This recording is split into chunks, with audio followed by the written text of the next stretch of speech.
Shit! What the fuck are you doing, Jojo? Shouted Fugo, Mr. and Abaccio, and each in turn attacked him, but all attacks came up empty. I had hardly believed this guy shared the same body as the fit but delicate Giorno Giovanna, but like R.L. Stevenson wrote in The Strange Case of Dr. Jekyll and Mr. Hyde, personality could change one's appearance and physique, and behind this man's broad back stood a stand with a tiny face on its forehead. King Crimson. Of course the gangster's attacks all missed. He was predicting the future and deleting it. Giovanna's Diavolo pretty much walked straight from the east door over to me. This must not be a job he wanted to do. That's why he'd reverted to Diavolo. But I wasn't about to just take it. Ah! I let go of Antonio Torres and made a fist. Right then, Diavolo! I gave him my best punch. Of course, I didn't come anywhere near him, but it didn't even feel like he needed to delete time, which made me very sad. Vroom! I felt a horrible blow, and looked down to find King Crimson's arm sticking through my chest. Quite a lot of blood was spilling down on the now carpetless floor of the cube house. I was about to pass out. I avoided the heart so you won't die yet. You need to come with me, Jorge Joestar, for an audience with the secret emperor. Fuck no, asshole, is what I wanted to say, but all that came out of my mouth was a horrible whistling sound. He threw my body over his shoulder, hole and all, and began walking away.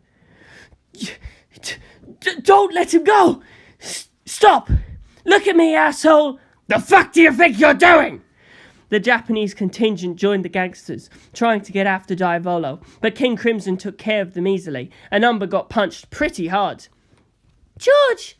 No! Don't take him! Raimi shouted through her tears, and my body suddenly felt weightless. Diavolo had jumped through the door in the floor of the study.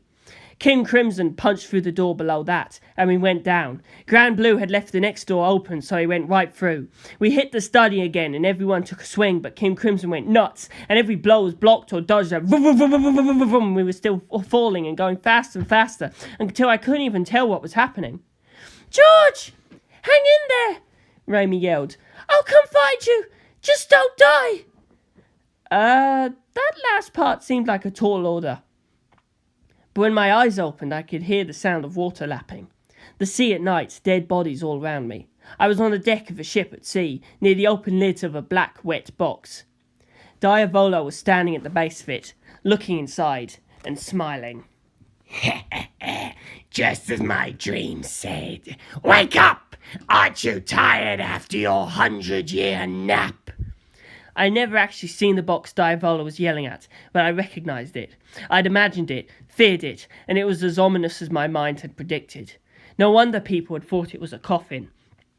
The man who rose slowly out of the box was thin, just skin and bone, but he wore a crown of thorns on his head. There was a hole in the hand he placed on the box's edge. He stood up, stepped out of the box onto the deck. There were holes in his bare feet too. Stigmata. It was like Jesus Christ had come back to life at last. But this man was not the son of the Christian God. This vampire was my father's enemy, my mother's enemy, my grandfather's enemy, and the enemy of every living thing. It was Dio Brando. For a while, Dio stood on the deck, gazing at the moonlit sea. His cheeks were sunken and his skin a wreck, but his profile was possessed of an unearthly beauty. Hey, what are you doing? Diavolo said. We can't be here all that long. Let's go, vampire motherfucker. Without moving his gaze, Dio said, I went 100 years without a single dream. Huh? I'm tired, Diavolo. I don't care. Just get a move on, you doddering old man. And I'm hungry. Since long before I slept. Huh? So? So first, I eat. You may not look it, but you're my son. Your blood will agree with me. Dio reached his scrawny hand out towards Diavolo. What the fuck, asshole? Diavolo said, and King Crimson popped out, but Dio's fingers were already in Diavolo's neck. Ah! Your stad can't see what happens while time is stopped. There was a gulping sound from his fingers. He was clearly drinking Diavolo's blood through them. Behind Dio stood a stand, humanoid with what looked like air tanks on its back. What the? I thought. This was the stand that had tormented my mother. It could stop time. How the hell could anyone fight that? I was still dying here, so perhaps it didn't matter. There wasn't anything I could do. Dio let Diavolo fall to the floor, kneeling by his side. And when it comes to my blood, I can make prophecies of my own. The crown of thorns on his head began moving on its own. Was that a stand too? But Bucciolati had said there was a rule, only one stand per person. Then I saw it. As life returned to Dio's body, I saw a star-shaped birthmark on his left shoulder. The mark of the Joestars. A mark an adopted son like Dio Brando should never have. He'd stolen that from my father, stolen everything from the head down, and either the crown of thorns or the air tank guy was my father's stand. I thought so. Your blood agrees with me. Dio grinned. As colour came back to him, he grew younger. Bathed in moonlight, he was almost glowing. But it's not enough. You were originally such a tiny man. So weak. Don't die! He roared, yanking his fingers out and kicking Diavolo in the head. Ah! You still have work to do. Keep your wits about you.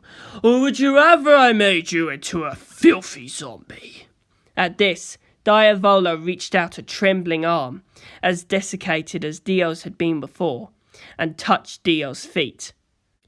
Take me there, and don't try anything funny. Bad children get punished by Daddy. He turned to me. That goes for you too.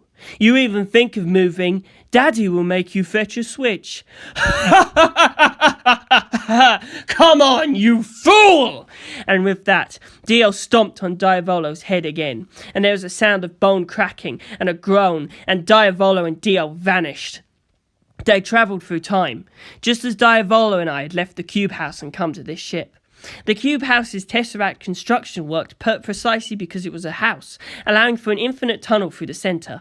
Anyone who fell through, by what logic I did not know, would wind up able to time travel, like Tsukumajuku had. Tsukumajuku had come here from Nishiakatsuki to work as a detective, and figured out that Cube House was built to have a time travel device within. He'd led me places twice, and then had been murdered by Antonio Torres, who'd been travelling with him. Said Antonio Torres had come to Nishiakatsuki on his boss's orders, which had been relayed to him by the Japanese-Italian gangster Giorno Giovanna, but the main orders had all come from the true boss. If he ordered every appearance of 11-year-old Antonio Torres, then he'd been on Napoleon in 1900, Wastewood in 1904, and all over England, France and Germany in the war that started in 1914. The only boss that could do that was a vampire that could time travel. Dio Brando. This was all that vampire's doing. He hadn't been sleeping quietly at the bottom of the ocean. He'd woken up, immediately broken through the space-time barrier to attack us, and my family had now been tormented for more than 30 years by this dastardly adopted son. Even then, he was acting much too quickly, I thought. Like everything had been prepared, his actions scheduled, and he'd just been waiting for the right timing to start. Or had he? That crown of thorns stand. And when it comes to my blood, I can make prophecies of my own. Was that line just explaining the stand's power literally? In that case, he may have predicted a lot about me. Maybe he'd known everything. I could only hope that wasn't true. But if he knew my entire life story, perhaps even up to the moment of my death, right here, that would explain why he'd been unimpressed by our arrival. It was all part of his plan, and he was simply annoyed by anything that slowed him down. You may not look it, but you are my son. Your blood will agree with me. What did that mean? Was it possible he had a child born and raised in Italy? Giovanna? Whose life and fate he knew as well as my own? How much of the future did Dio know? I went 100 years without a single dream. Had he spent the entire time peering into the future of his crown of thorns stand? At the bottom of the sea? For 100 years? I passed out, and I dreamed of Lisa. Wake up. Dio said, stomping on my face. I opened my eyes to find it was almost dawn. The sky was beginning to lighten. Diavolo was lying on the deck next to me, painfully thin on the brink of death, and one other, a half-naked man with long hair and horns on his forehead. This man's eyes were open, but he didn't appear to be alive. But from the colour and pallor of his skin, he didn't look dead either. He had bite marks on his throat. Was he a zombie? But he was an unusually gorgeous man, and I found it hard to believe he could be a zombie. Plus those horns. I'd never seen a vampire or a zombie with horns. Who was he? What was he? We have no time. We must hurry before I'm no longer a vampire. Dio was acting very odd. His step was unsteady, he was covered in sweat, and his gaze unfocused, like he was sick, and he held a large eastern sword in his trembling hands. Dio caught me looking, and as exhausted as he looked, he still managed to grin. This is a Japanese katana, George. Beautiful, isn't it? Supple and strong. The sharpest blade in the world. See? And with that, he held the sword aloft. The blade turned towards him, and with a sharp breath, shunk, he brought it down upon his own head. The sword split Dio all the way to his chest in one blow. As they said, no resistance. One swing and it cuts this far. The two halves of his face were still grinning down at me. This is something your father Jonathan taught me. My life is so strong, I can be cut in half and not die. Observe! Your father's sword only cut me to my guts, but... With a mighty grunt, Dio pushed the sword still further, straight down through his crotch, until he'd cut his entire body in half. See? I live, even cut in two. I was pretty flabbergasted, but I wasn't really sure if it was showing on my face. Dio didn't seem to care if I reacted one way or the other. That was fine, I thought. You're a damn fool, Dio. I don't know what the shit you're up to, but while you're showing off, the sun's rising behind you. And farewell, Jorge Joestar. A man with no hamon, no stand, and nothing else to write home about. Dio raised the bloody sword, and I could do nothing to stop him. He was right. I couldn't use hamon. I didn't have a stand. But I did have beyond. As I remembered that fact, I realised Diavolo had turned back into Giorno Giovanna and had his stand out. Gold Experience Requiem. The stand that turned everything to nothing. Go for it! Like I said, I know what my blood will do. Dio's stand was out, cut in half but still moving, its hand around Gold Experience Requiem's throat. I don't care if I kill you, Giorno. Do you want to die right now? Lying on the deck, red marks on his throat like he was being strangled by an invisible hand, Giovanna said, I don't mind, but I do have one favour to ask. What? Make me the one who gets your soul. Make me your Dio Brando's double. No, it won't work with you. The train robber's son doesn't have the star mark. Train robber? What? But I have it, Giovanna said. I am your true son, father. What? Dio pointed his sword at Giovanna and cut his clothes at the left shoulder, checking. He did indeed have the star mark. Are you? I cancelled my own death, survived in a place between life and death until I arrived here. I followed you here to this far-off universe and waited, so I could be useful to you, father. So I could become you. As Giovanna spoke, the crown of thorns appeared on Dio's brow again. He was looking at the future. I didn't pay much attention to you after you took Diavolo down, but it seems that is your fate. It is the power of my will, father, Giovanna said, tearing up. Without hesitation, Dio thrust the sword into his heart. As Giovanna died, Dio said, "No time for idle chatter." Giovanna reached his arm out towards Dio. Then it fell to the deck. In Dio Stan's hands, Gold Experience Requiem faded and vanished. Something hot and furious rose up inside me, and I longed to fly into a violent rage, but I couldn't move so much as a finger. I wanted to scream but couldn't make a noise, wanted to howl but all I could manage was some pathetic snivels. Dio looked annoyed. "That's no way to cry," he said. "Are you not Jonathan's son? Your father cried rather a lot, but never in quite that pathetic a manner." I couldn't keep my emotions in check. I kept crying, unable to stop the tears. "You heard him. This is what he wanted," Dio said, tossing his sword aside. Then he plunged his hand deep into his own left chest.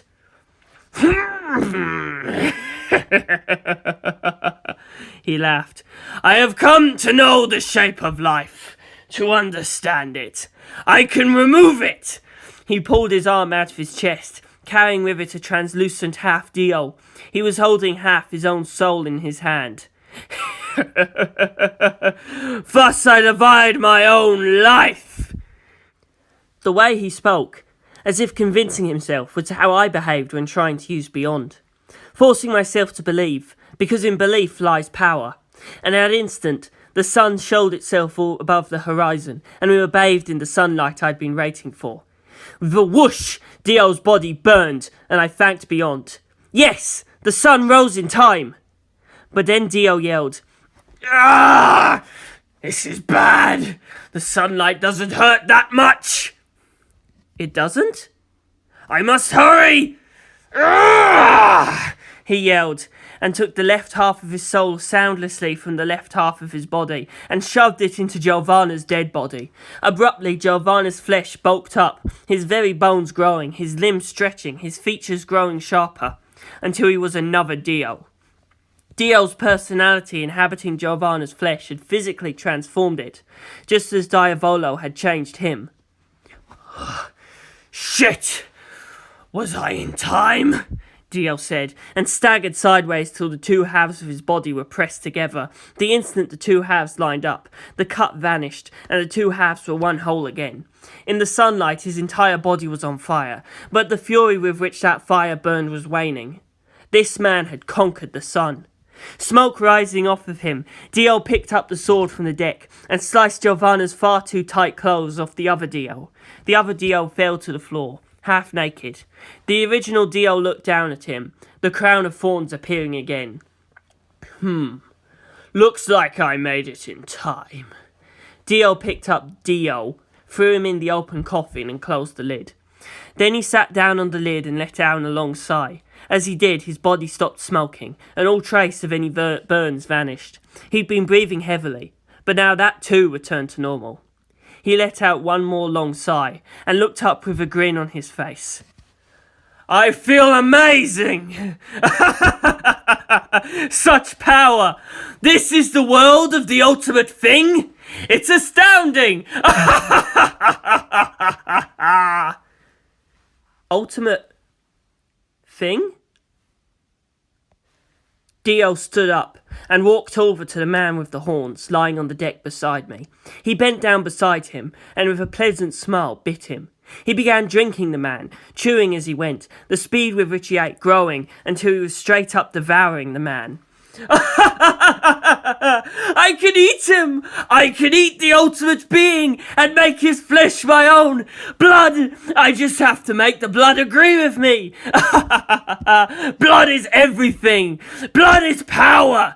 Becoming a vampire was the best decision I ever made! He's delicious! Cars is the best meal I've ever had! I've never felt better! He let out a shrill scream. He'd eaten Kars's face and brain, and chest and belly, and a third of his limbs, and it was so disgusting I passed out again. Maybe I was better off dead. But I woke up to him kicking my face again. Dio had blood all over his face. "Wake up!" he said. "I could just leave you here and let the vampire me snack on you when he wakes. But you're Joestar, for better or for worse, and there's no telling what you'll do that I fail to predict. So I can't let you die here. Take me where I'm going while the cube house effect is still on you. I didn't have the energy to do anything. Go ahead and toss me aside, don't worry. I'll hide and sleep for 2 years until the fake me that shares my mind and soul is killed. But come for me then so I can collect the stand again. Then go to the Canary Islands, to England, and in the same place, on the back of Morio, to 2012's England 36 times through the birth and death of the universe. Your wife is waiting for you there. Lisa. Even now that made me want to try a little harder. I managed to push myself up on my elbow, just high enough to see that there was something Japanese written on the deck in blood. A dying message left by Giorno Giovanna. Dio couldn't read it, but I knew hiragana well enough. Courage. Of course. He was telling me to be brave. Giorno Giovanna had sacrificed himself to save me. Shit! 'Cause I didn't have enough courage, he'd had to die. I couldn't just manufacture narrative flow. If I wanted this beyond to start working for all of us, not just myself, I needed courage. I had to start being more proactive. End of chapter 15.